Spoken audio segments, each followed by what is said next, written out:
They just keep adding on more weight. They're like, yeah, you can have Cassio, Akali, Lucian. You can take whatever you want. We'll even play Sion and Aatrox for you. And yeah, their muscle just popped. So now Griffin back on the blue side, starting things off with a Thresh ban. Right against Joker. And now we'll see how SandBox want to respond. Braum now being banned away.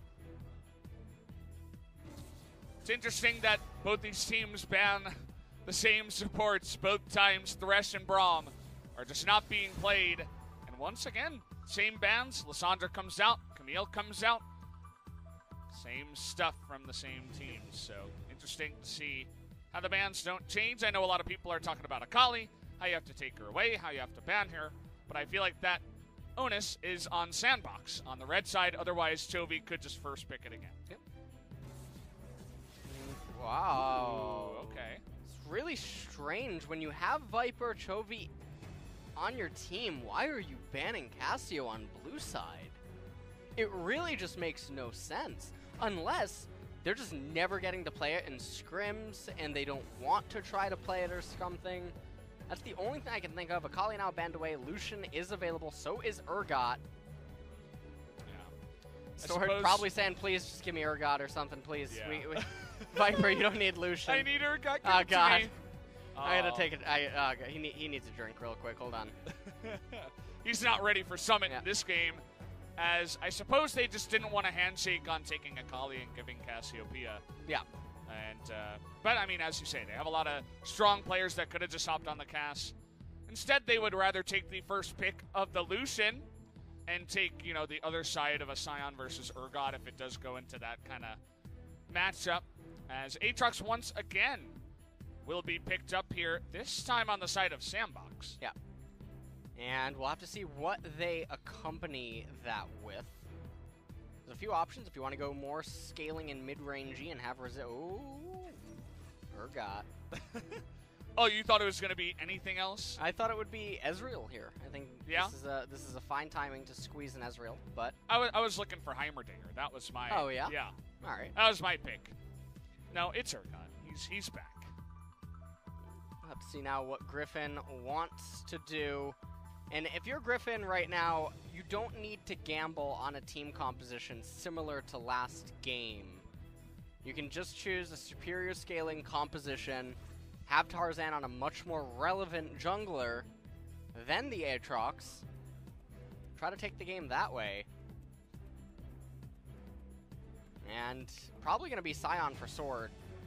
I can never imagine actually wasting the Sion in mid lane on Chovy. And there's the Zoe, and that's the champion I was hoping to see last game. Not that the LeBlanc was actually an issue for why Griffin lost last game, but it is one of Chovy's main champions. And don't let that win rate at the bottom fool you.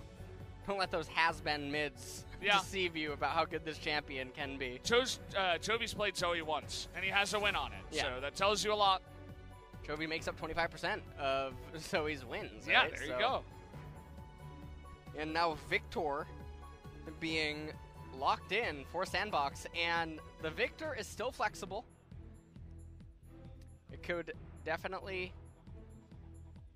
still be flexed with the Aatrox going into jungle, but not sure if OnFleek wants to try to go that route. Bans now coming in. Shen being banned away now. They've had enough of that. Yeah, they've certainly had enough. And with Lucian and Zoe, it's kind of hard to narrow down the jungler pool as it is. So probably just expect to see another support type ban. And if you end up doing that, SandBox can probably just blind their jungler and then go for a good support matchup, coupling it with the Victor. That would probably be the best route to take inside of the draft phase, because if you were to ban away a jungler here, and then you pick a support, you might just show your bottom lane face up, and the jungle already doesn't really matter. You go through your head for all the meta junglers and what really fits right now. There's nothing that dramatically complements either team composition that you're like, oh man, we have to get this, or wow, that archetype of a champion really fits well into this. And so it's really difficult to ban against. And so yeah, there you go. Another support ban by SandBox. It's like Griffin talking about something. They ban away the LeBlanc. The what? LeBlanc. Oh, okay. Yeah, of course. No, I know that she's called LeBlanc. So don't worry about that. Okay, Brendan. I was getting scared. Yeah. As finally we get to see On Fleek onto something new. We saw 2 games Elise in a row, but this time around he will be hopping onto the Nocturne. Sort of starting to remind me, I think it was Lyra about 2 years ago. It was 2.5 years ago. Only playing physical damage junglers. Never any mage junglers like Elise or Nidalee or anything like that. And now, Tom Kench being picked up, and I really like that pick. You have the Zoe, you have the Tom Kench. You can recalibrate your draft against the SandBox draft that is balls to the wall. They have to just go in at you and try to dive. And when you pick the Nocturne like that, it's a very themed pick. Okay, Griffin, why'd you have to go and pick Olaf? They wanted to build Redemption. Alright, well, Olaf is picked up.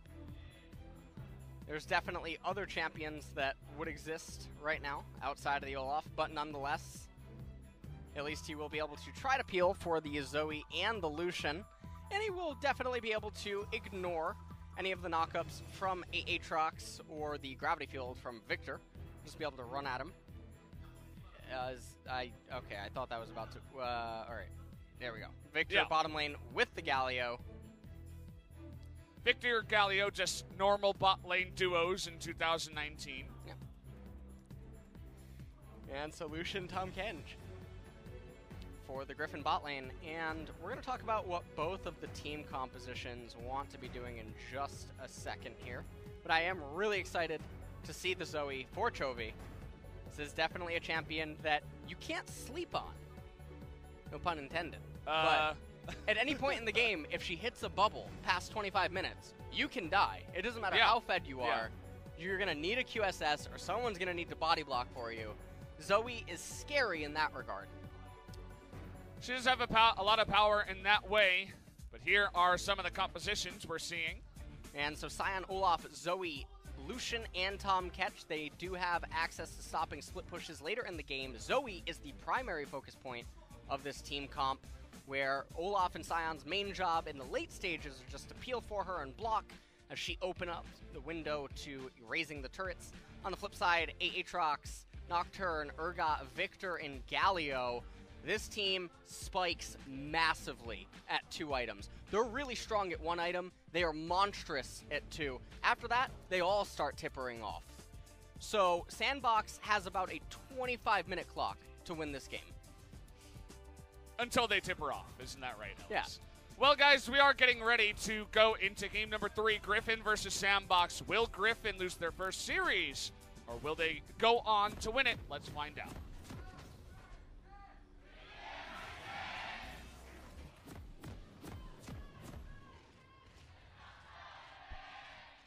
There you go. SandBox, their cheers even getting really loud now as well, as we are totally packed out. We mentioned it before. Every single seat here is sat in. There's not an empty one, as all the tickets were sold. There are even people standing at the top to watch this game. They didn't even get a seat. They're just standing, and they're watching this one. And how could you miss it, especially after the last game?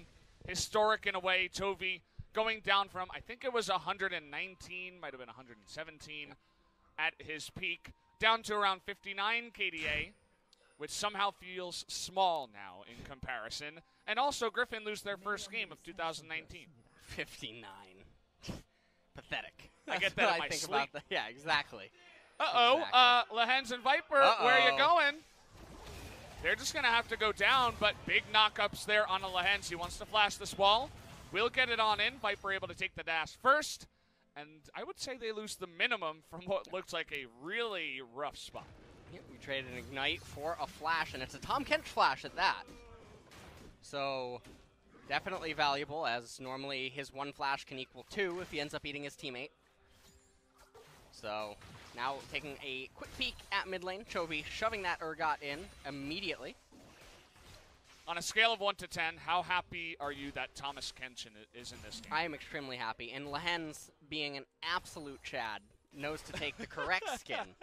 The Kimchi Tom Kench skin has a weird animation, whereas this one has a visual, I believe, that you can actually do some cute things with it, with timings on his passive. The other skin's a little bit weird, so.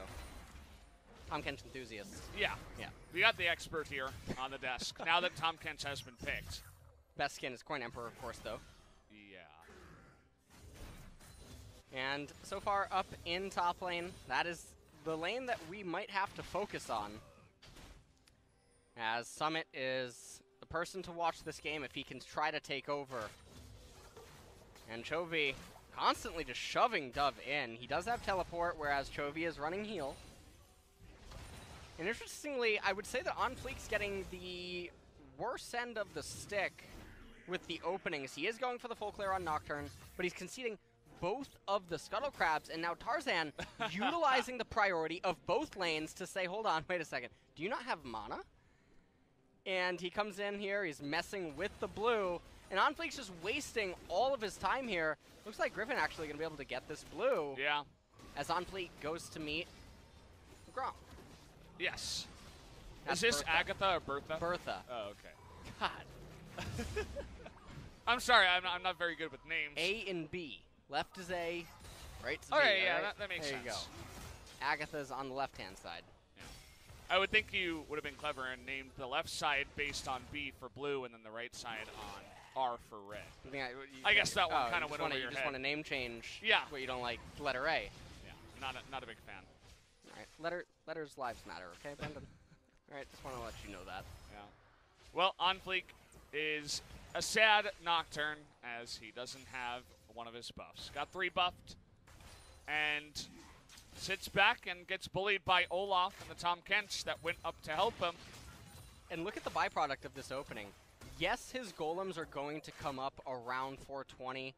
He is pathing immediately to the wolves, and it's really interesting. He knows that these are here, and the way that he knows that is because he hit tab, he counted Olaf's CS. It's like, wait a minute, you can't be here at this timing if you did this route.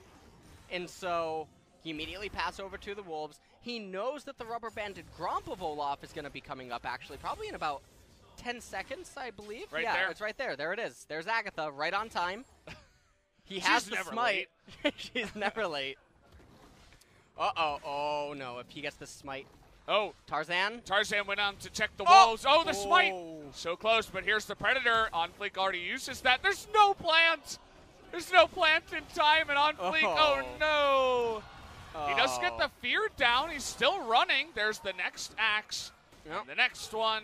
And see you later. They'll hand that one over to the side of Chovy. Agatha as gave the him risk did not pay off.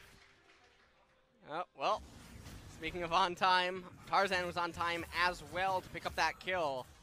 Uh-oh. Uh-oh, Summit. I think one more auto and flash Q. Yep. But it would come down to skill. Flash for flash, most likely. Summit would take a turret shot, but then Sword would immediately recall, and then Summit's on cooldown for his Q, so he can't push the wave as fast, and then Sword teleports back in. So, taking another quick look, Afreeca doesn't flash in time. Had he flashed over the wall immediately, I mean, it's still probably, no, you know what, there's actually no world. I'm not going to lie to you. There's no world he gets away. Yeah, I don't know where I was going with that. He can't get away there. Yeah. And I love that they gave it to Chovy. Yeah, you know? That's the best He needs to build up his KDA. Yep. So now that he has 2 death skies, it doesn't add a 1 every time. Yeah. Adds like a 0 point. I don't even know what Is number. it 0.25 or 5? I'm from NA. So. Public school system failing us.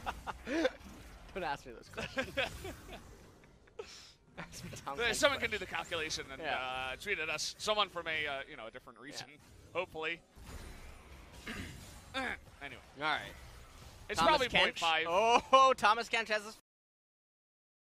That probably would have been a kill. No flash on Ghost. He's Victor. He's squishy. Definitely would have been a kill. Close one. But at least he does get the flash. Trades it with the Tom Kench, which is always nice. As, Summit, you're in a lot of trouble. Nice dodge there. He's forced to pull his ultimate out as well. He's just going to float underneath the turret and get away. Oh, man. Afreeca does not have level 6, and now with Chovy dishing out this damage and being in such close proximity. Dove is up a level, but doesn't really matter. Red buff having trouble there. Yeah, Red is not patient right now. That's going to reset. Yeah. Oh, they don't want to give this up. Sword has prio. I think if Tarzan gets it too, he probably hits level 6. Yeah. Based on his experience bar right now. We haven't gotten a look at on Freecs. They're just going to give it up. They don't want to go for this kind of a coin flip. Oh, and so Unfleek ends up getting it. Still doesn't level up, though. He's not level 6. Thomas getting on in there. But nothing happens. Yep, Tarzan returning to the top side as he's going to find a Nocturne. He's getting on in there and actually wants to go for the fight here. Won't be able to dodge that fear as Summit now. Well, you're not going to be able to. You're not tanky enough just yet, Sword. So what's happening right here is, even if it doesn't seem like Tarzan's doing anything, he's delaying the recall of Unfleek, which prevents his ability to get level 6 and then try to affect bottom lane before they would want to recall. He's also simultaneously pranking Summit, standing for pressure gank, by making him potentially have to back up off the waves, miss XP, and he's really low without teleport. That's the main problem. Yeah. If he gets hit by undertows, his HP goes low enough, he can't stay in the lane against Sion, he can potentially miss hundreds of gold and XP, and it can really sway the way of the lane. Yeah, it's very true. I was only chuckling because I love how you explain prank every single time. We gotta get the lingo going. Yeah. You know? Gotta, teach people about the LS lingo. Prank's pretty reasonable. I mean, it is, right? You're not going for the kill. You're just going there to help out your laner with your pressure. Yep. Yeah. I like it. Well, Blue now being started by Onfleek. He does have level 6. I don't know if they'll actually give it to the Sion. He does have 3 corrupting potions. He's not even using any of them. It doesn't look like they will hand it over. Not the Sion, I'm sorry. The Urgot.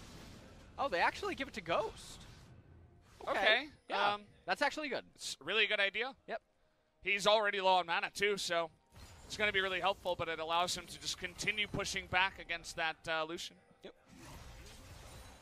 Ghost doesn't have teleport, so this does let him sustain in the lane quite a while longer. And right here, mid lane is just basically a handshake. Nice little poke coming out by Zoe as she does know that she's about to get a new summoner, or item active, on that minion death. Oh, sword. Sword. Taking a really nice trade against Atrox. Yep. Wow. Fantastic. Trying to force out that ult, but not going to come close. And you can see the difference in health now. Sion having a ball up in the top lane. And he has those Ninja Tabby. He's going to get the Glacial Shroud soon. And this is the other problem that the SandBox Gaming team competition is going to face in the mid game is, how do you answer Sion? 3 of your champions do no damage to him. Victor isn't going to have the HP or the AP necessary to damage him either. So he's just going to be a constant nuisance into your potential backline, or he's going to be an immovable wall that doesn't allow you to ever reach Zoe. Yeah. Feels a lot different to game number 2, where from behind could barely do anything up against the Akali that was fed in the side lane. If things go well in the early game for Griffin, could see the Sion become an unkillable wall. Well, looks like Onfleek wants to try to get something going. It's just so hard, it seems, for him to actually find an opening. And, jungling, a lot of people think of it as an isolated 1v1, but your laner sort of has stuff to do with it too. If a lane state is in an ungankable position, you just can't do anything. Doesn't matter who you are. It's very true, and we had an interesting map play here where both Joker and Ghost were heading up. Now, Ghost was about to get his TP back, so in case a fight broke out around the Rift Herald, he would have been able to get back down to the bottom lane. And in fact, Viper not going to stick around to pick up the plate at the same time. So Victor goes back down, clears it up, and Rift Herald is started here by the side of Griffin. Magnificent auto attacks by Thomas. Of course they take it off the screen. It's the best part. And now, Griffin almost at a 2,000 gold lead. Mountain Drake is up, and when you know that the enemy is actually doing Herald, why didn't Nocturne just path immediately into the Mountain Drake? Look at the ward coverage that they have around it, and maybe you can think to yourself, okay, well, Thomas has the Abyssal Voyage. He can just come to the mountain. Well, Summit was under a lot of pressure anyway. Probably just wants to get out of that lane, giving him a reason to teleport when Sion is low on mana to a degree. Not that unreasonable, and Mountain Drake is something that you definitely do want to pick up. Now they're going to go for it, but you know what? Olaf's done with Herald. Thomas Kench is back here. Yeah, they're making a case to try to come in here. Here comes the Predator on the side of Tarzan. Yep. Getting in range. And thanks now, for the leash. Oh, it is going to leash itself. And still pretty low on health, as Griffin say thank you. As you were mentioning, SandBox not willing to actually take any fights at this moment in time, and so they just give it away. Yeah, it was a really nice leash by SandBox, and now they're falling behind in tempo, and now with no real objective on the right-hand side, but Herald also having been taken, the laning phase can just continue as is. There's no reason to rotate your bottom lane up to the top half of the map to be in close proximity to that Rift Herald. And then also, with a minute remaining on the plates, Griffin can still easily look to try to use the Herald somewhere, and maybe the location they would think to use it is down in bottom, but doesn't look likely as bottom lane is recalling. There were 5 very healthy plates. Yeah, it's very Nothing's true. Gonna be picked up. Unfortunately, Sword did miss that cannon, but not the biggest steal. Makes it up to the top side, just doing Sion things. As once again, down in the bottom side, Abyssal Voyage, they make it back on time. Black Cleaver completed here for the Urgot. He's feeling pretty good on that first item that you were mentioning. Triple stopwatch as well on the side of SandBox. So look for that in the next fight. I say that, and then I look at the side of Griffin. They also have triple stopwatch. And I just want to talk about something. We were talking about last game about Cassiopeia and LeBlanc, and I was mentioning how I had a tweet earlier that Riot Maple had responded to with the current state of the meta right now. Mid lane is this immovable wall right now. Urgot acts as this neutralizer, where you can't really kill him, he won't kill you, great. But last game, we got to see Cassiopeia versus LeBlanc. We got to see knife fights, where 2 champions have explosive amounts of damage. They both have to and want to fight each other. And it's a lot more exciting of a lane to watch, whereas, okay, I mean, Zoe's exciting. Yep, Dove taking a ton of damage, but in comes the Nocturne, and it looks like, oh no, Chovy in a lot of trouble, is going to flash away, and there's Tom Kent to save his life over the wall. Meanwhile, Viper takes a 1v1. Dove getting extremely low. One more axe is going to do it. Just going to stomp him down with the reckless swing as they are trying to get that Sleepy Truffle Bubble, but it is going to be spell shielded. In comes the culling, and Joker, my good friend, you are going to be going down as Griffin able to stopwatch away from the damage. They're taking all the fights now. Yeah, and this is what we talked about earlier. Griffin, they might not be the ones to instigate these long extended fights, but they'll certainly be the ones to end it sometimes. As it looks like Chovy was certainly going to die there, but then Thomas, he was quick to pick her up with that Devour, throw her safely over the edge, but Chovy knew, okay, I'm now safe. I can get back into this fight. I still have at least another bubble I can throw, try to add some more damage. He jumped right back in, and they found themselves the mid-tier 1 turret, and Summit having a bit hard of a, or, you know, having some trouble up in top lane this game. Yeah, Tarzan's there, lands the undertow, and now a sword is going. Whoa! Bit of emoting. Okay, we're getting feisty in this game. Sword saying hello. I got wrecked in game 2, but I'm here in game 3, dominating your top lane. Take another quick look at this replay. Ghost runs into a Lucian. Oh, hello. That is not double lift versus Victor, or versus Crown, but meanwhile, Chovy hit the bubble, followed up onto Dove, and then On Fleet came right in with the fear. It looked like certain death. Managed to pick up the red smite right there and get the damage reduction, and then Nocturne having to use that stopwatch as well, as Lahens was there to pick up Chovy, throw him into safety. Tarzan really angry at Urgot.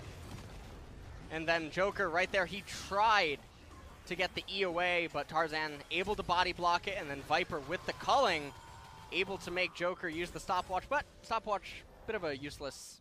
He was never going to live, so just wasted the item. Yeah. Got to be careful about that, but perhaps a bit of desperation there. Wanted to survive, understandably, but did go down.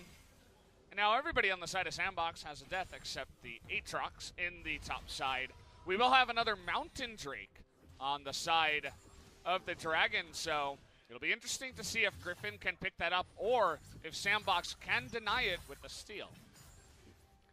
Second Mountain Drake of the game. We talk about how 1 is a really nice novelty. Definitely helps with the outer tier 1s if you get it early enough. Can definitely help for Baron potential.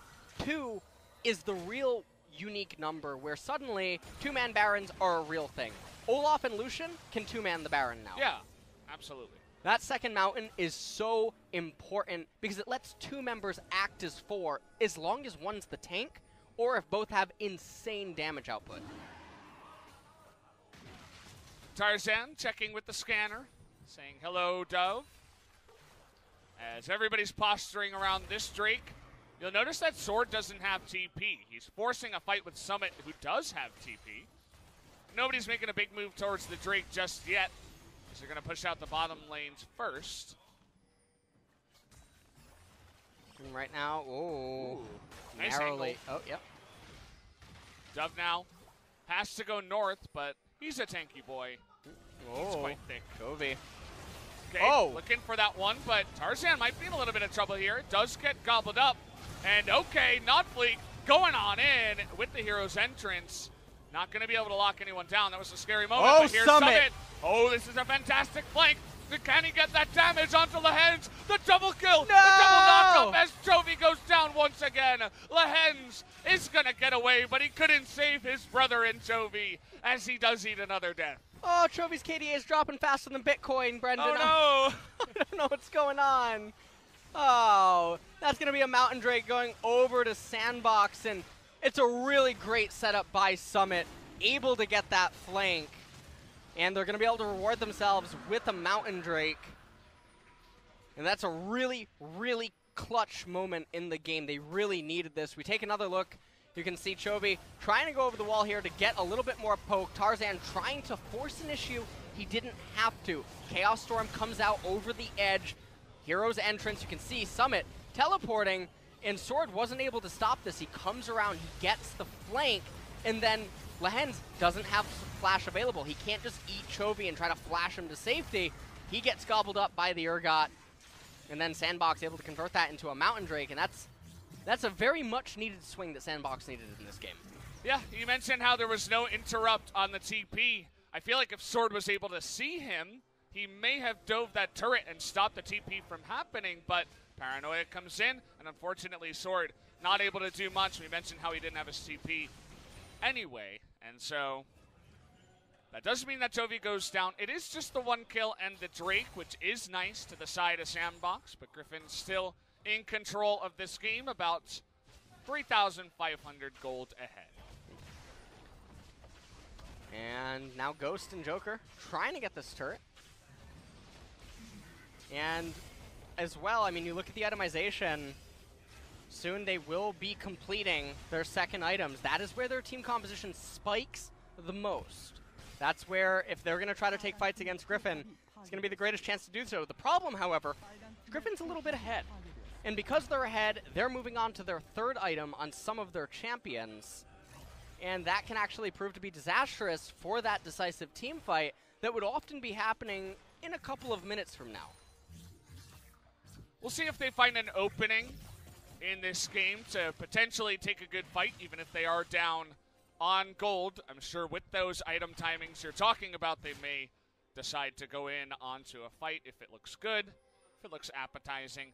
We do have Mountain Drakes for both teams, so keep your eyes on the Baron and on some of the other objectives as this game moves along. We do also have a Cloud Drake next, so not a lot of Infernals in this series. Lots of Cloud Drakes, some Mountains. Well, not too much able to happen anymore. Atrox has hit the point where Sion not going to be able to really move him anymore, as the sustain is going to be too strong. And almost a 4K gold lead here for Griffin at the 22-minute mark. Blue being handed off into Chovy, and this is where I like to say that the game enters into a lull state. We're basically just going to have Both teams bounce waves back and forth, not really accomplish anything, and it's because they really can't. They're waiting for item completions. There's no neutral objective on the map that realistically either team can try to attempt to take without it being a really big gamble. So everyone's just going to sort of clear out vision, be patient, red buff go over to Viper, Dragon going to spawn in a minute and a half. Nothing's going to happen until these items get completed unless someone makes a really big misstep. That is certainly the case, as they are looking to find someone as Chovy as well. There you have it. One trouble bubble lands. Afreeca is going to block with the spell shield, but Chovy specifically, level 14, has that big ability to just get on in there with these walls at the red side jungle of the red team, throw trouble bubbles over them, and just be in general very annoying. And if you find the meaty part of the SandBox, you find that Victor, you're going to be very happy if there's no one there to protect him. Oh, that was a really close call. It is Galio, though, so not the end of the world if he gets hit. He just turns on W. Fight would not break out. Chovy trying to do his best, and this is basically all that he can hope to do here on the Zoe. And we talked about this earlier. Zoe bubbles can completely change the dynamic of a game if one hits. It is the worst feeling in the world to get hit by one at like the 25, 30-minute mark. It's like impending doom. It's like watching a planet fall onto the earth or something. Oh, no. Yeah, it definitely feels bad. We've all been there against a fed Zoe. Just remember the last time Chovy played Zoe. I think it was against Jin Air or something as well, where he just like demolished them. He was something like 11-0. By the end of the game, he was having a fun time.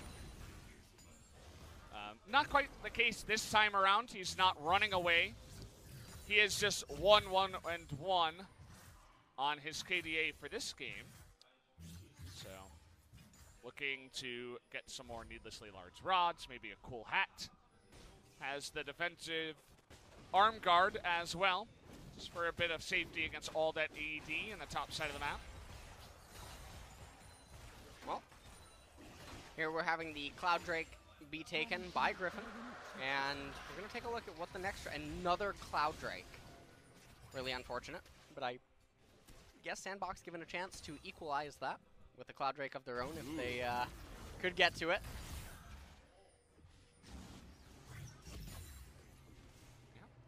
And not much here. As you mentioned, the lull state is in full effect.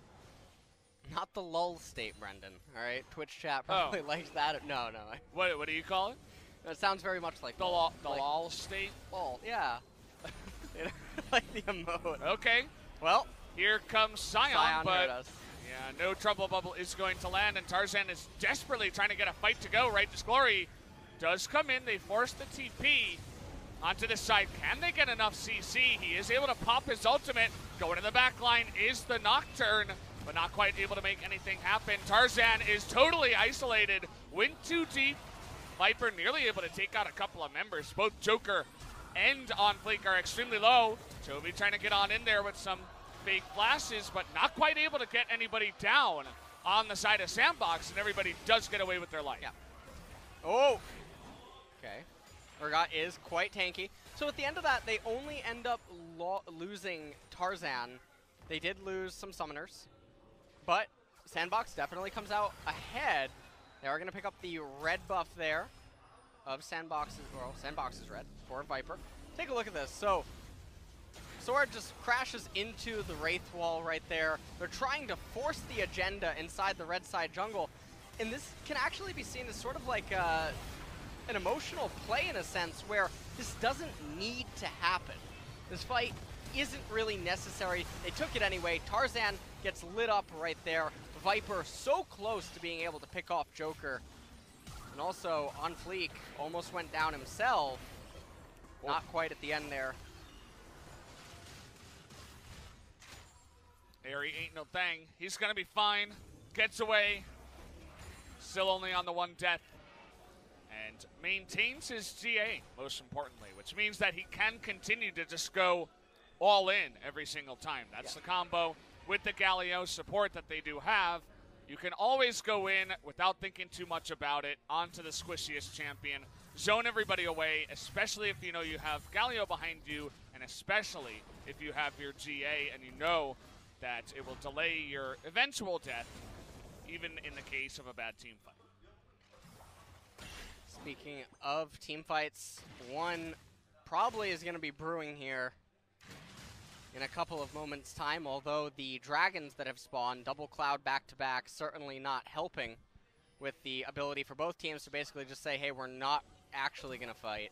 No one's going to achieve anything. We're going to lock each other in to this 3K, 4K deficit or gap between us, but that's pretty much it. And as the game continues to go on, a gold gap of 3 or 4K at 35 minutes, it doesn't really mean anything. Yeah, you're exactly right. And I want to bring your attention to the top side near the Baron. The vision there from SandBox is stellar. They had a triangle of control wards towards the top lane even. And that one in the backside of the pit is a little bit too deep. They're going to bring Viper around the back and escort him so that he can get this down as Griffin looked to reclaim some of the vision. That was very nice from the side of SandBox. Now at this point, Dragon up in a minute. Probably Griffin looked like they are the one in the driver's seat, likely going to be able to just pick that up immediately. Curious to see if they'll actually wait a little bit before consuming it to guarantee the force of an Elder spawn or not. Well, we're still here with this fight that did happen the last time, but no other fight since then. You can see that the gold difference is slowly declining, but not really at too fast of a pace as it hangs around 3,000. No gigantic change overall as, oh yeah, Tarzan didn't get the redemption this game. Actually just went pretty standard in this one. Kind of interesting. And for viewers that have been watching for the last 10 minutes, those are not typos at the top. This is indeed Griffin versus SandBox, not Gen G versus Jin Air. Yes. So, even though the game is not having anything happen, this is indeed the two undefeated teams in the league right now. Cloud Drake. They're struggling. So here's the interesting point. If you take the Cloud Drake immediately, it forces another elemental dragon to spawn. If you wait until 30 minutes, it causes the Elder to spawn. And it looks like neither team really going to get that option available to them. And so now we're guaranteed to get an Elder. Okay, here comes Sword trying to land that big stun over the wall. Get that on top of Summit. He's really the target here, but Joker also getting low. And Summit in a lot of trouble here. Gets over the wall himself, does have a GA. They really want to get it. There it is. And now Sion can just do his thing. See you later, Aatrox. That's going to be 2 kills to the side of Griffin as perhaps they make their way towards the Cloud Drake now after getting their nice little bounties. I really hope that the Cloud Drake was worth it. That was definitely going to cost them the game if they lost that. Yeah, you know, probably not good to funnel yourself in up against this kind of composition too. As, on Blake. Looks like maybe he was clearing out a ward, but now he does not have his flash. They needed the MS. That was the most important part.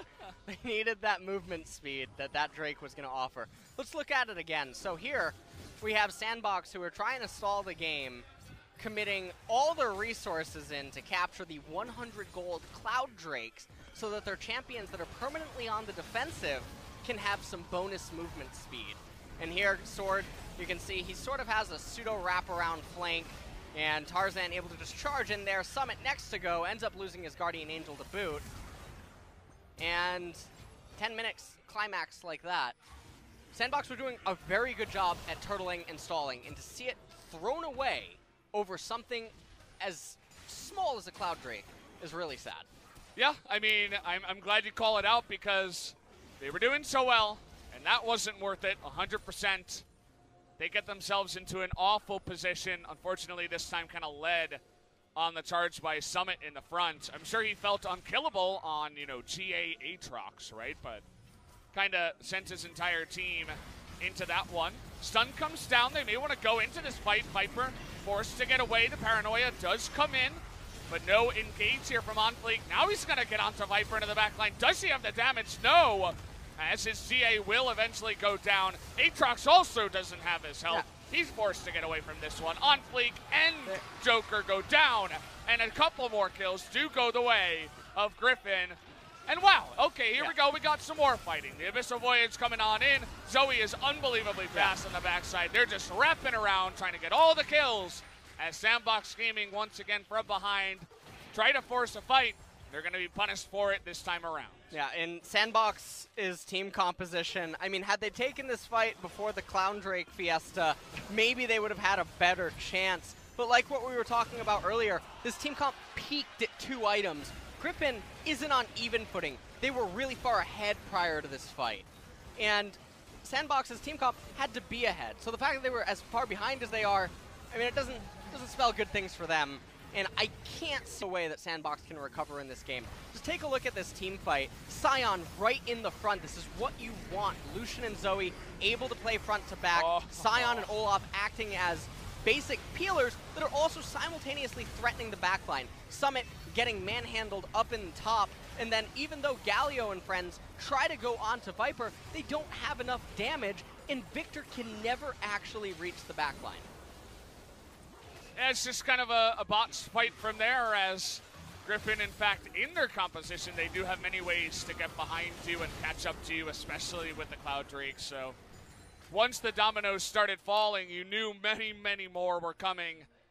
And it came out in 3 more kills, as well as a Baron to the side of Griffin. Now they're 9,000 gold ahead, and it doesn't look like much of a chance. They're going to need a miracle. We'll see if they can pull it off. As well, here we go, This double TP. They're all in. As they're going on in, and Afreeca just disappears in the front line. See you later. Summit also, once again, getting manhandled. See you later, Dove as well. Desperation setting in full course. They're just going to wait until that ultimate does tick out for the Aatrox and eventually take him out. That's 4 more kills to the side of Griffin, as they should be taken down game number 3. And as they approach the Nexus, only corpses are behind them and a ghost. Yes. And the Nexus is teleporting. He's CPing. He's like, no, get me out of here. Nope, let's. Yes. And the Nexus is teleporting. He's CPing. He's like, no, get me out of here. Nope, let's.